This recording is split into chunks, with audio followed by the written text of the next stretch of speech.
Boa noite a todos e todas, é um prazer estarmos aqui em mais um GC Online com você, né? É sempre um tempo precioso, né? E esse ano todo nós vamos estudar o Sermão do Monte, né? Na semana passada nós falamos sobre essa bem-aventurança tão boa, né? Tão produtiva para nós, que é sobre essa humildade de espírito, né? E hoje vai ser também um tema muito importante para cada um de nós. O nosso desejo é que você de casa, né, de onde você estiver, possa participar conosco, possa ser abençoado, abençoada, alcançado e alcançada, né, por esses 3 capítulos de Mateus, capítulo 5, 6 e 7. Nesse momento, nosso desejo é de orar pela sua vida e também orar por nós, né, orar por cada pessoa que está participando desse GC, de onde quer que você esteja. Se você puder, fechar os seus olhos por um instante, para nós orarmos ao Senhor em prol da sua vida. Senhor, o nosso desejo, Pai, nesse dia, nessa noite, é de exaltar o Teu nome, te engrandecer por toda a Sua bondade, pela Sua graça que nos alcança. Nós pedimos para que neste tempo de GC Online, Pai, o Senhor possa alcançar não somente o nosso coração, mas o coração de cada um dos irmãos que estão participando conosco, Deus. O nosso desejo Pai, é de deixarmos de ser somente ouvintes, mas sermos praticantes da palavra, Pai. É o nosso desejo, Pai, de que essas bem-aventuranças possam ser vistas na nossa própria vida, Pai. Por isso, nessa noite, nos encontre aqui, Pai, encontre esse irmão e essa irmã onde quer que eles estejam, Pai. Nos ensina, Pai, nos instrua, Pai, na Tua palavra, que possa ser um tempo muito precioso, um tempo de edificação, um tempo de compartilharmos a Tua verdade, Pai. Em nome de Jesus. Amém. Amém, Raíssa. Te adoramos, Rei Jesus.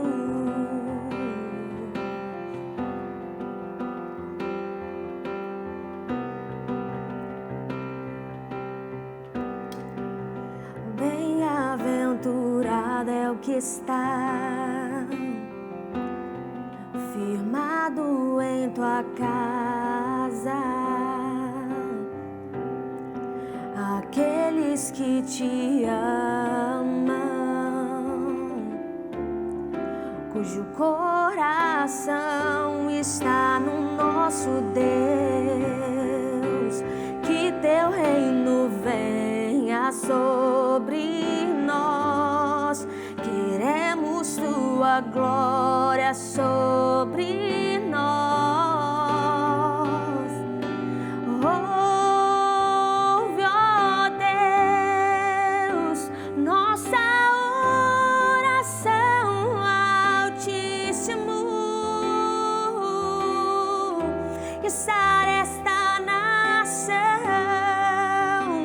É o clamor da igreja que te adora. Ouve, ó Deus, nossa oração, Altíssimo,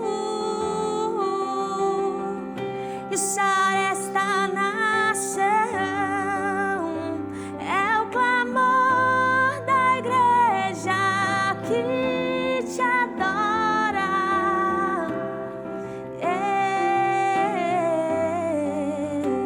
Chamamos o teu governo sobre essa nação, sobre o Brasil. Que venha o teu reino, venha o teu reino, Jesus. Que o teu reino venha sobre nós, queremos tua glória sobre nós. Ouve, ó Deus, nossa oração, Altíssimo, e sara esta nação. É o clamor da igreja que te adora. Ouve, ó Deus, nossa oração, Altíssimo, e sara esta nação. É o clamor da igreja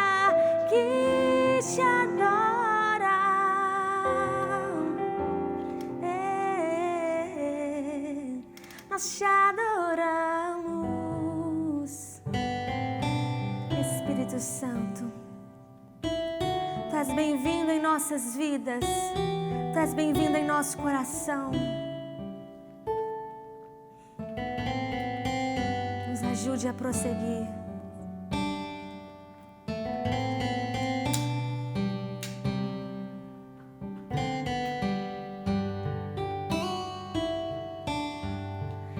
Espírito Santo, ore por mim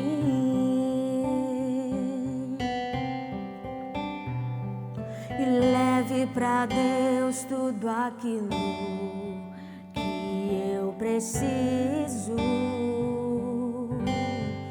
Espírito Santo, use as palavras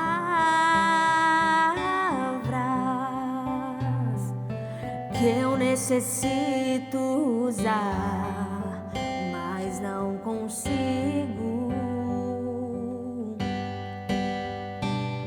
Me ajude nas minhas fraquezas, não sei como devo pedir. Espírito Santo, vem interceder por mim.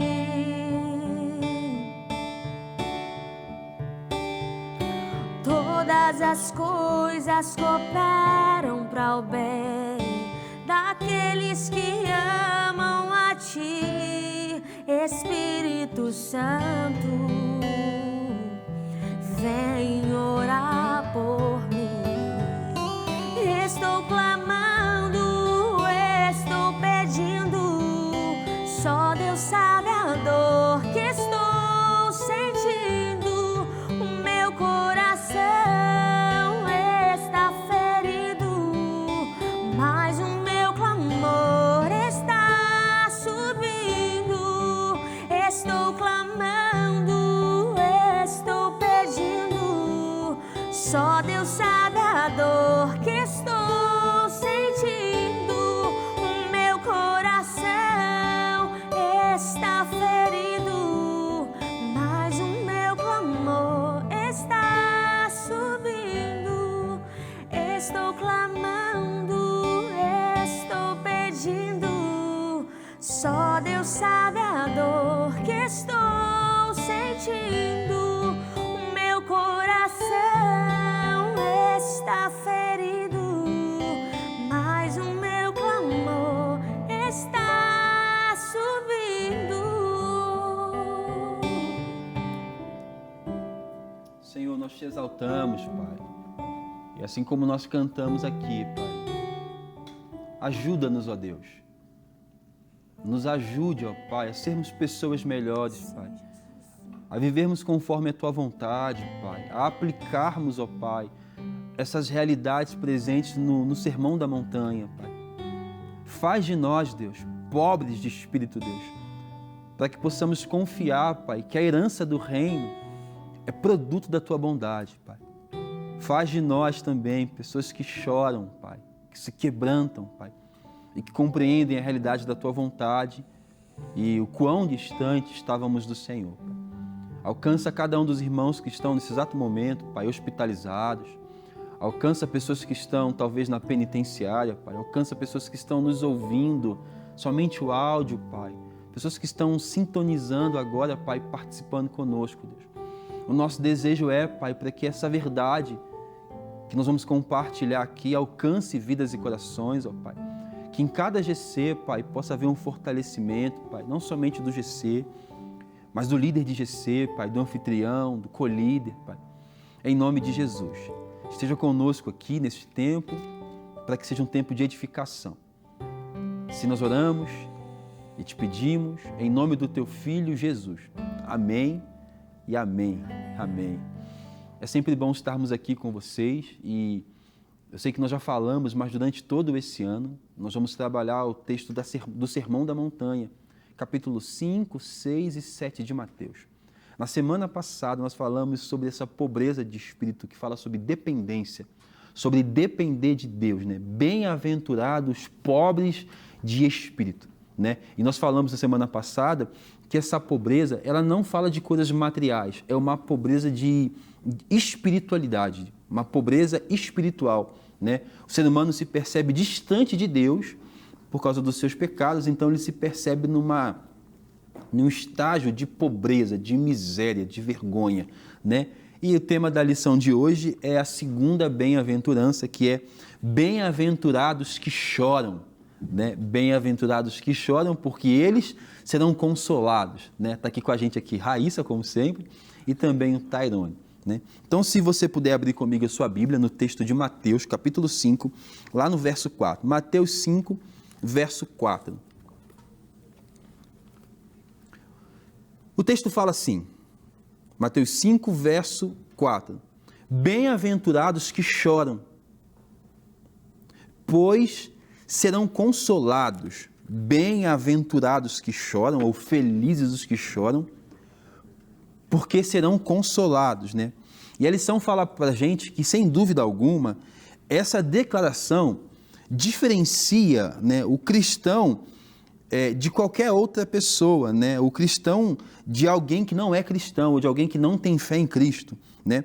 As pessoas que estão distantes dessa fé, elas iriam considerar essa afirmação um tanto quanto complicada. Como é que pode ser feliz aquele que chora? Como é que pode ser feliz aquele que está triste, né? Mas o que o texto fala para nós é que felizes, ou que bem-aventurados, né, são aqueles que choram.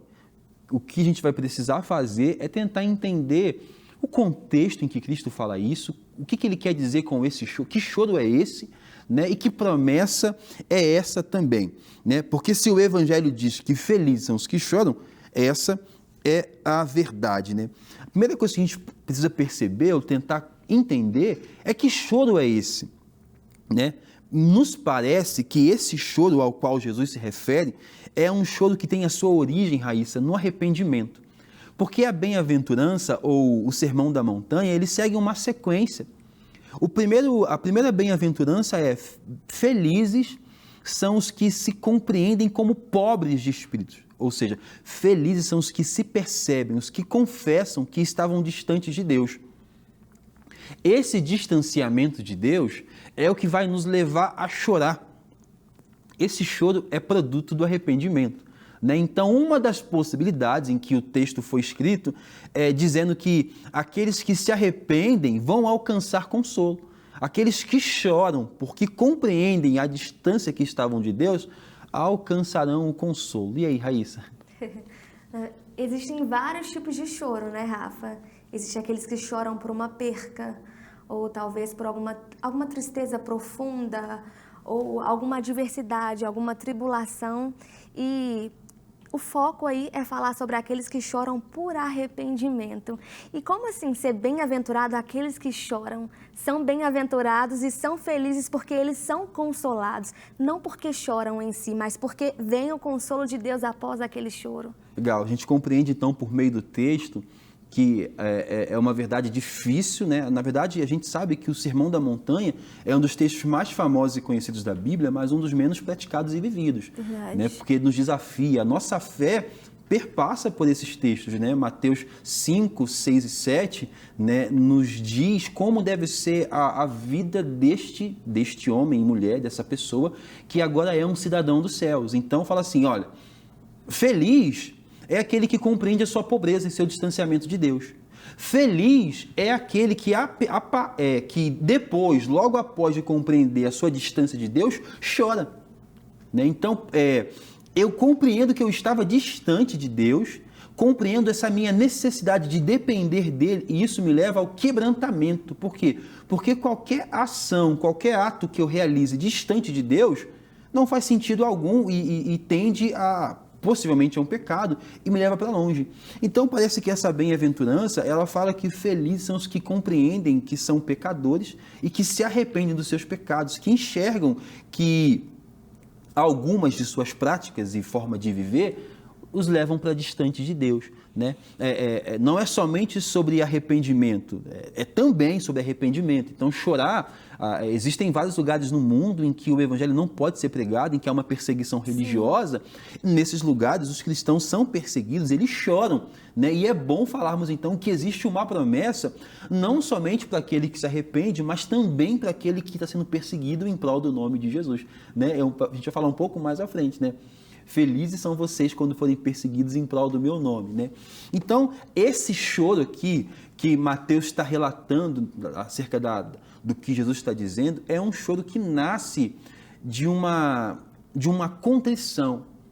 Na primeira bem-aventurança, eu confesso o quê? Que eu sou pobre sem Deus, que eu necessito de Deus. Na segunda bem-aventurança, eu estou contrito. Eu estava tão distante de Deus, eu percebo o meu estado, o meu estágio, que isso me leva a me quebrantar, como quem fala assim para Deus, onde é que eu estaria se não fosse o Senhor? Sim. Onde é que você estaria se não fosse o amor de Deus? Não é um choro qualquer, né? E esse choro também não é um choro que é consequência de Deus estar colhendo as consequências do pecado em si, né? Foi o que nós falávamos antes, né? Tem pessoas que vão chorar não porque se arrependeram, sim porque estão colhendo as consequências do pecado. Exatamente, tem vários tipos de choro e, na verdade, várias intenções desse choro. Às vezes a gente comete um ato de pecado e ali a gente vai chorar por quê? Poxa, calma aí, eu vou sofrer exposição, o que vão falar, o que vão pensar de mim. Outra coisa também é chorar com a intenção assim, e as consequências que eu vou colher por conta dessa ação. Então, existem vários tipos de choro e várias intenções para esse choro. E é importante ressaltar que o evangelista Lucas, também relatando esse mesmo texto, ele fala assim, no texto dele, é interessante notar que no capítulo 6 de Lucas, essa mesma bem-aventurança é invertida, né? De modo que o Senhor Jesus diz assim, ai de vós que agora estão rindo, porque vocês haveis de lamentar e de chorar, né? E é engraçado porque tem uma contraposição aqui. O homem distante de Deus e que negligencia a vida de Deus, ele está vivendo os seus prazeres e rindo, né? Casando-se, dando-se a casamento, comendo e bebendo, como se não houvesse amanhã e não houvesse Deus, né? Então parece que essa felicidade proporcionada pela negligência da existência de Deus vai dar ruim.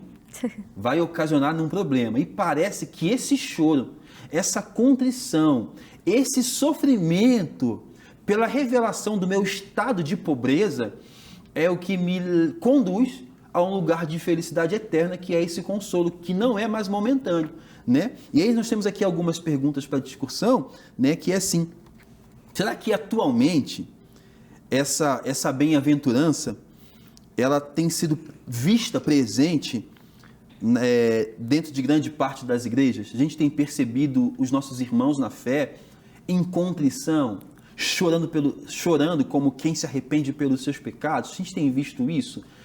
Será que a gente tem visto o oposto? Eles felizes, bebendo e casando e se dando a casamento, né? O que você, Tairone, tem observado? Você tem observado essa bem-aventurança presente não somente na vida da igreja, não somente em meio aos cristãos no Brasil e no mundo, mas na sua própria vida? Você percebe o Tairone disposto a chorar porque reconhece o quão pecador e o quão falho é sem Deus? É um desafio, né, que a gente tem encarado atualmente.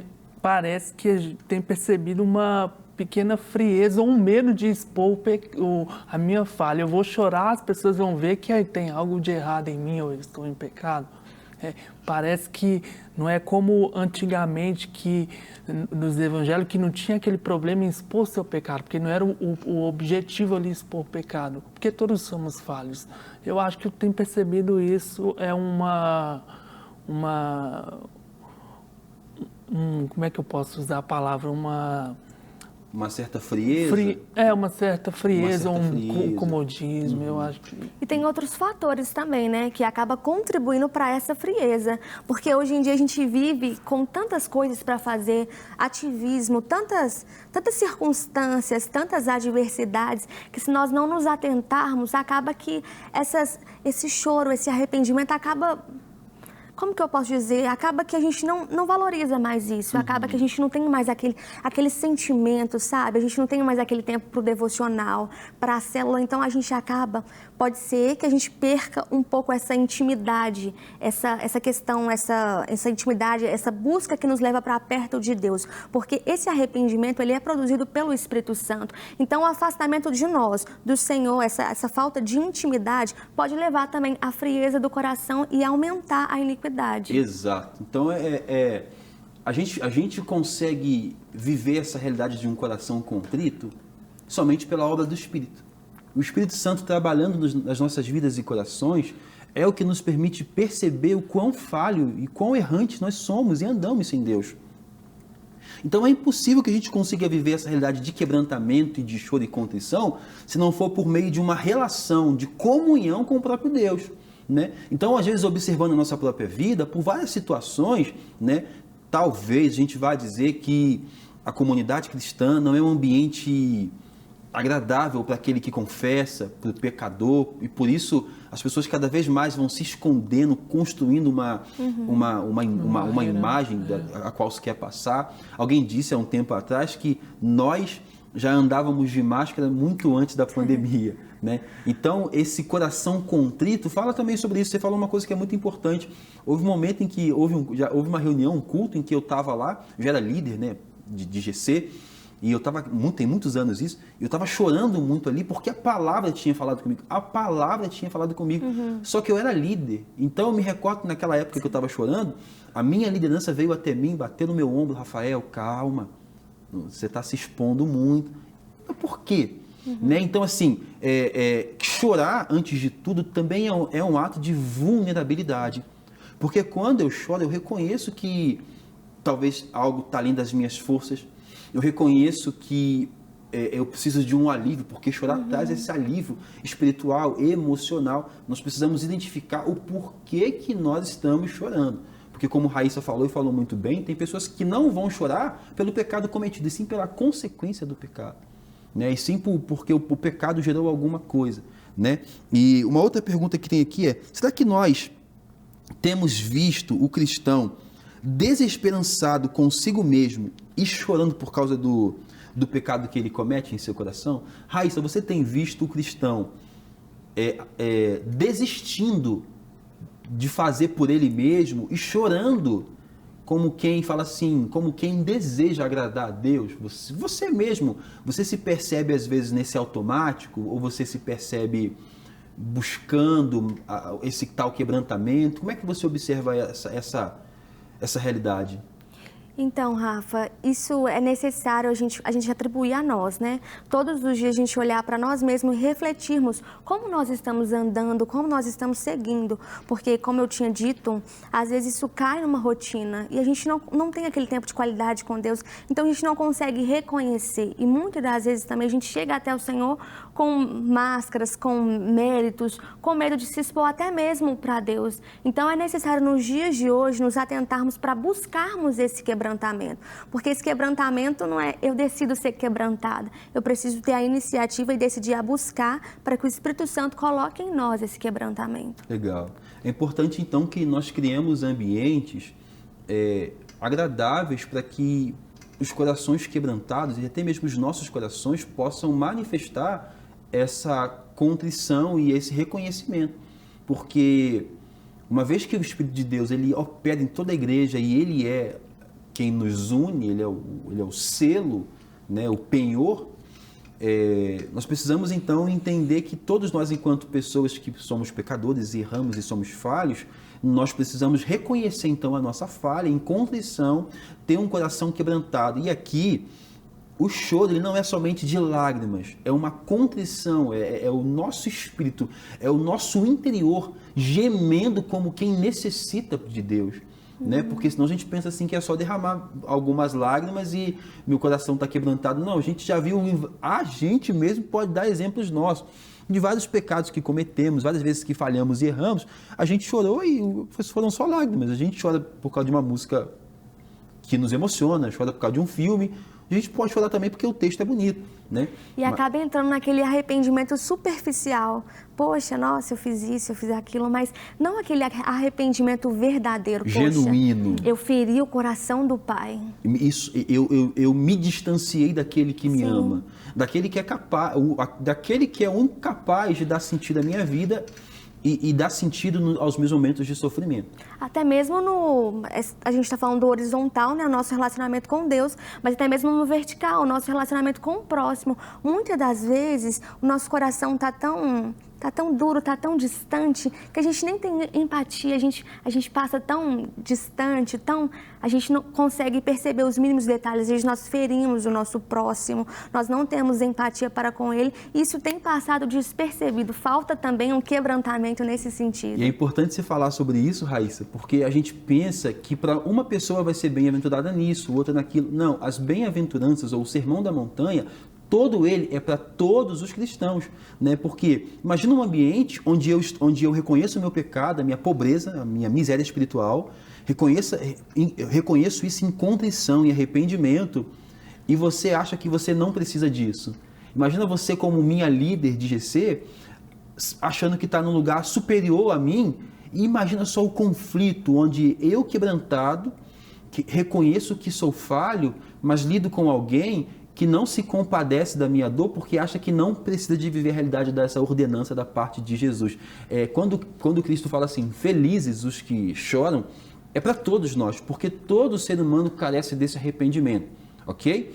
Nós já falamos aqui que esse choro é muito mais do que lágrimas, é uma contrição, mas esse choro pode ser também ocasionado, como nós falamos, por perseguição.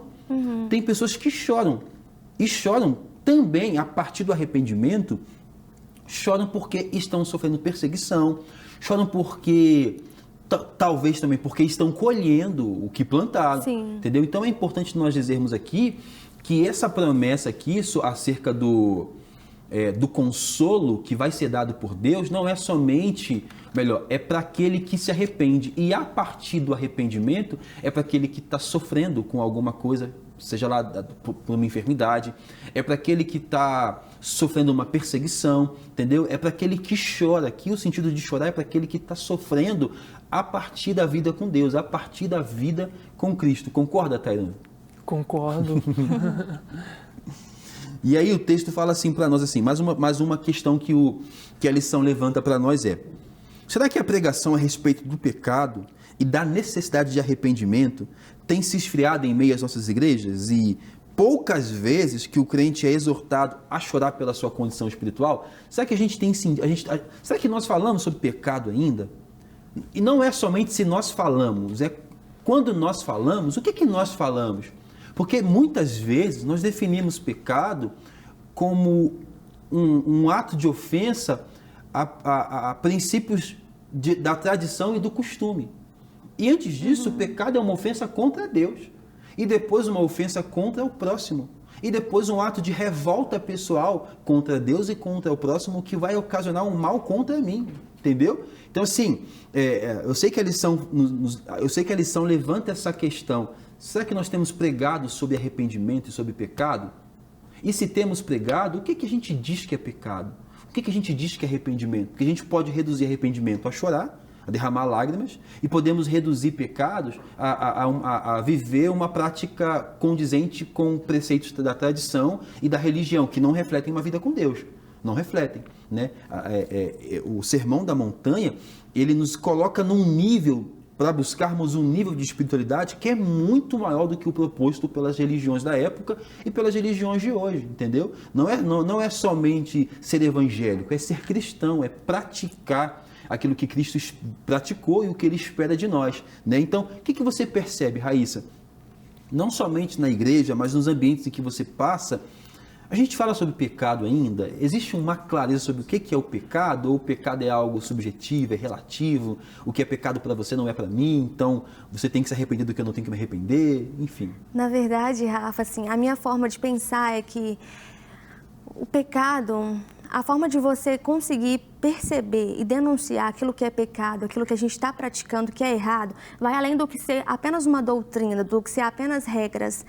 quanto mais nós buscarmos a presença de Deus e mais perto Ele estiver de nós, é aí que nós vamos ver a grandeza dEle e aonde estão as nossas falhas. Quanto mais nós nos lermos a palavra, criar essa aproximação, esse relacionamento, é aí que nós vamos conseguir denunciar aquilo que realmente é pecado em nós, que vai bem além do que doutrina, do que regras. E é importante, a Raíssa falou aqui, é importante ressaltar que a proximidade, a comunhão com Deus e com a sua palavra vai denunciar, antes de tudo, o pecado que há em nós, a pobreza que há em nós, a minha miséria e não a do outro, porque às vezes a gente lê a Bíblia, medita, aplicando a vida do outro. Já consegue pensar, olha, fulano, ciclano. Se a minha mãe estivesse aqui, se Sim. meu irmão estivesse aqui, não, ia para você, Sim. entendeu? Feliz, é como se ele dissesse assim, feliz é o Rafael, se entender o seu estado espiritual e chorar e se quebrantar, entendeu? E estar contrito, né? Por quê? Porque ele vai alcançar consolo.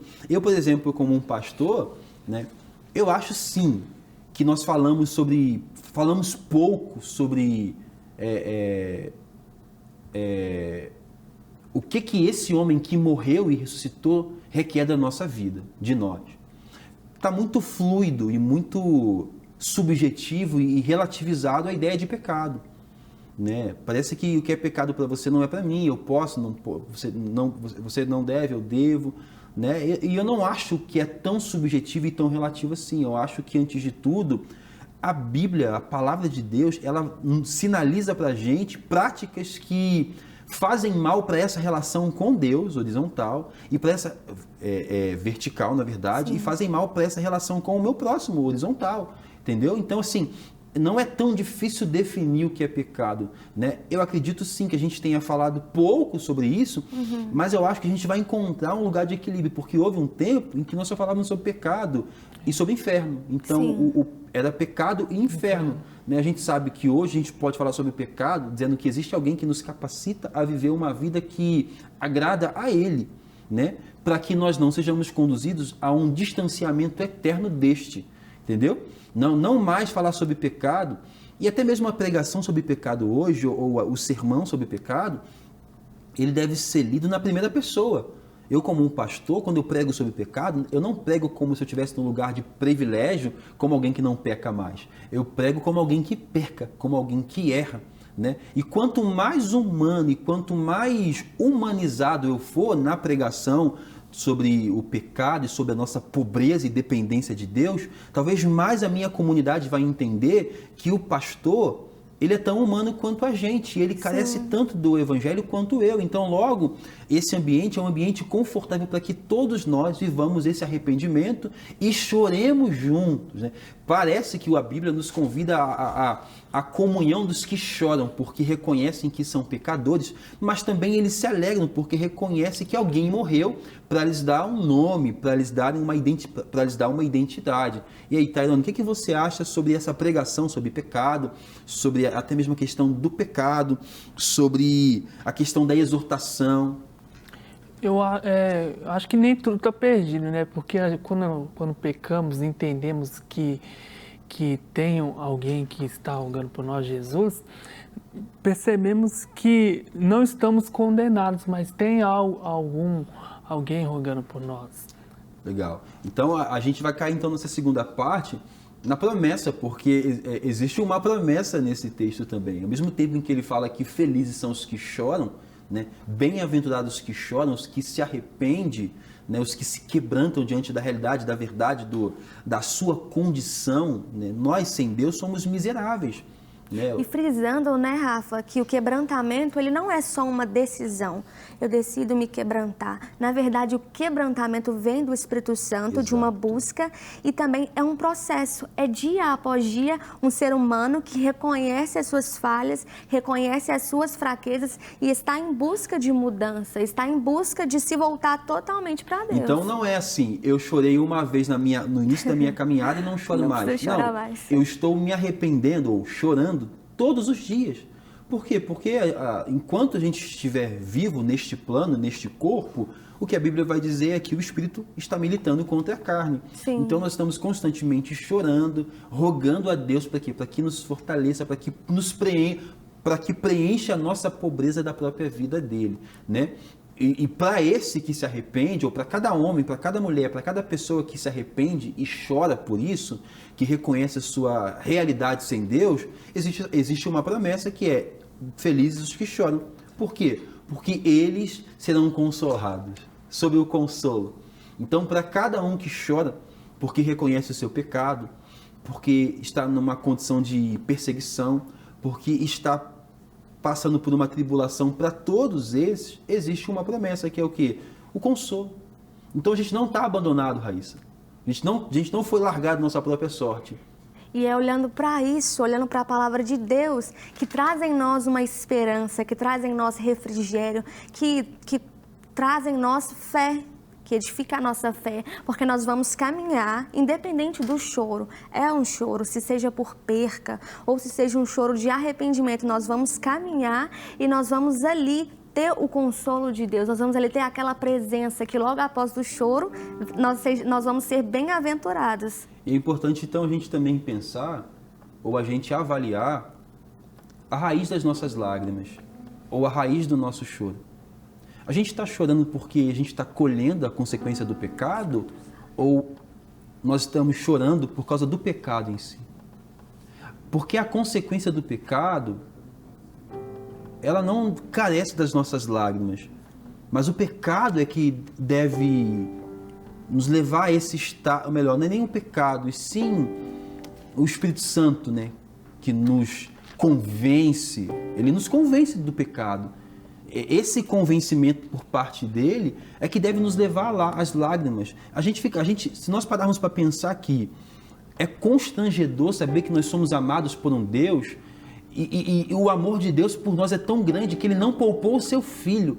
E a pergunta é: você e eu merecíamos e merecemos essa graça? Não! E porque nós não merecemos, que o nome é graça, né? Essa compreensão do Evangelho, do que é o Evangelho? O Evangelho é Deus amando a quem não merecia ser amado. E Deus matando o seu filho para que esse amor chegasse até nós. E uma vez que esse amor chega até nós, ele nos arranca desse estágio de pobreza. Ele nos mostra diante de um espelho a nossa realidade, e em meio a uma contrição que também é externada por lágrimas, que também pode ser externada pelo silêncio, que pode ser externada por várias formas, nós entendemos que não há como viver sem Deus, e isso nos conduz a um lugar de necessidade de Deus. E esse choro, ele não é um choro mais de desespero, e sim um choro que nasce também de uma fé. Por quê? De uma convicção. Qual que é a convicção para aqueles que choram, Raíssa? A convicção daqueles que choram é saber que existe um Deus que é maior do que qualquer tribulação, que é maior do que qualquer perca, e de que qualquer limitação que nós, seres humanos, temos, de que qualquer ação que nós tenhamos cometido, é aquele que pode vir e transformar e aperfeiçoar o seu poder em nossas fraquezas. Então, para aqueles que choram, existe um consolo. Esse consolo é Jesus. Para aqueles que choram a partir do arrependimento, existe um consolo. Para aqueles que choram porque estão sendo perseguidos, existe um consolo. Até mesmo para aqueles que choram porque estão colhendo o fruto do seu pecado, existe um consolo. Para aqueles que choram, existe um consolo. E é bom falar sobre chorar porque Jesus chorou. É bom falar que nos é permitido chorar. A gente não tem que ser forte o tempo todo nessa caminhada. A gente pode ter momentos de quebrantamento, de choro, né? Bom é que esse momento de choro e de quebrantamento seja ao lado daquele que pode não somente nos consolar, como enxugar as nossas lágrimas, né? Citando Paulo, todo esse sofrimento do tempo presente não pode ser comparado com a glória que há de ser revelada, né? Se eu pudesse perguntar para você que está participando com a gente, eu perguntaria assim: por que você tem chorado? O que tem te conduzido à contrição? Quando a Bíblia fala assim que Deus não rejeita um coração quebrantado, o que é esse quebrantamento? O que é quebrantamento? Né? Talvez quebrantamento seja um ato de reconhecer a nossa extrema necessidade de Deus e o quão miseráveis somos sem Ele. Felizes são esses que reconhecem essa necessidade e choram por esse reconhecimento. Por quê? Porque estes vão ser abraçados pelo próprio Deus. Eu quero poder orar por você. para que você reconheça, para que nós reconheçamos, para que nós saibamos que muito mais do que pregar sobre o pecado, nós devemos pregar sobre arrependimento. Arrependimento. Porque o problema do pecado foi resolvido na cruz. Nós precisamos agora entender que o arrependimento é o caminho que nos leva a Cristo, que nos leva a Deus. Eu quero muito que você, que eu, que nós, por meio do agir do próprio Espírito no nosso interior, sejamos conduzidos a esse lugar de arrependimento. É o que nos falta. Durante muito tempo nós pregamos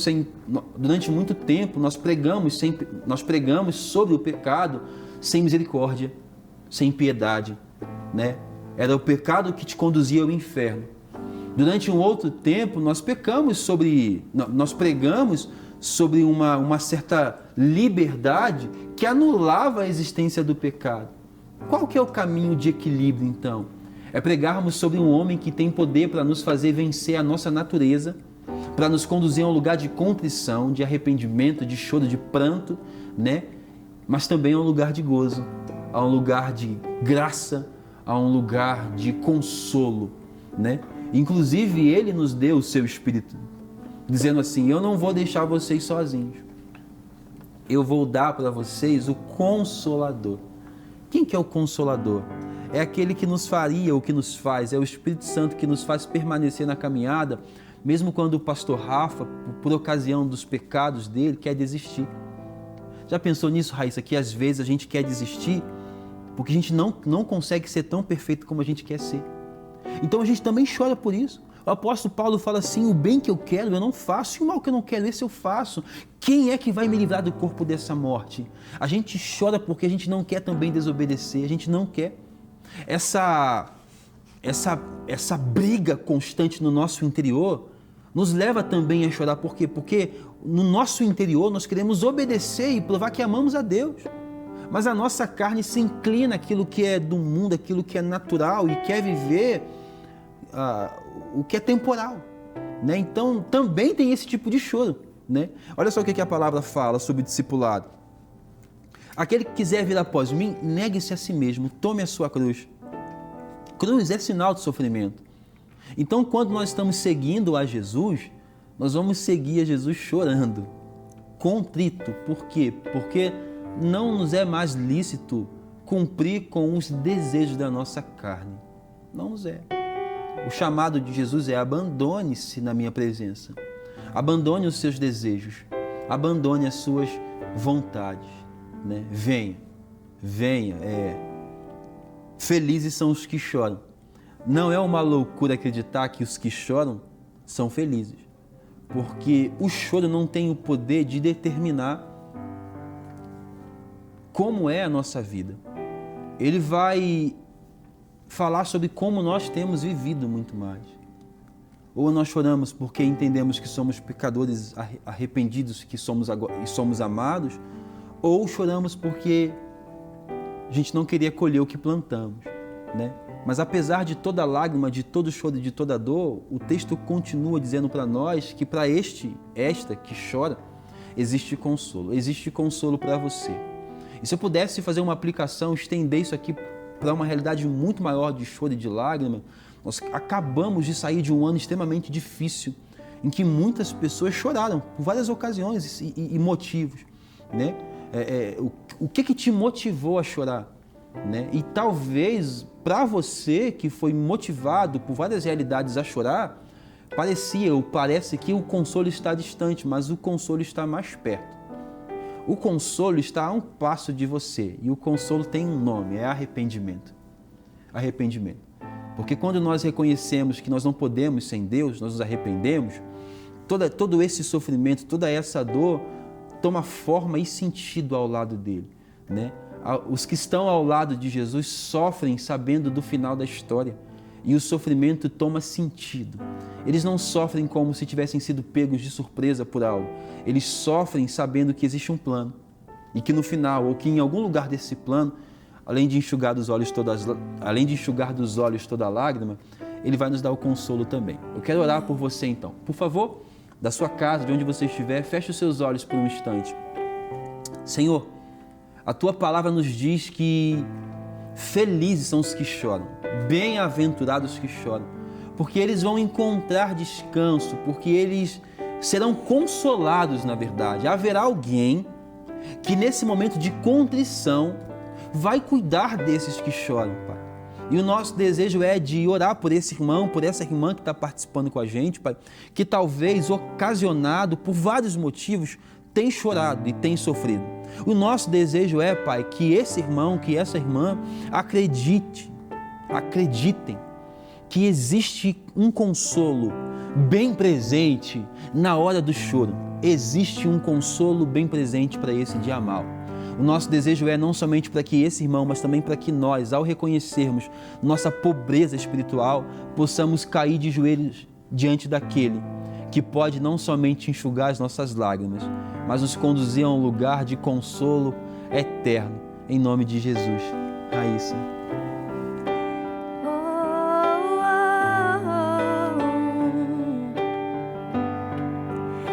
Estou clamando, estou pedindo, só Deus sabe a dor que estou sentindo.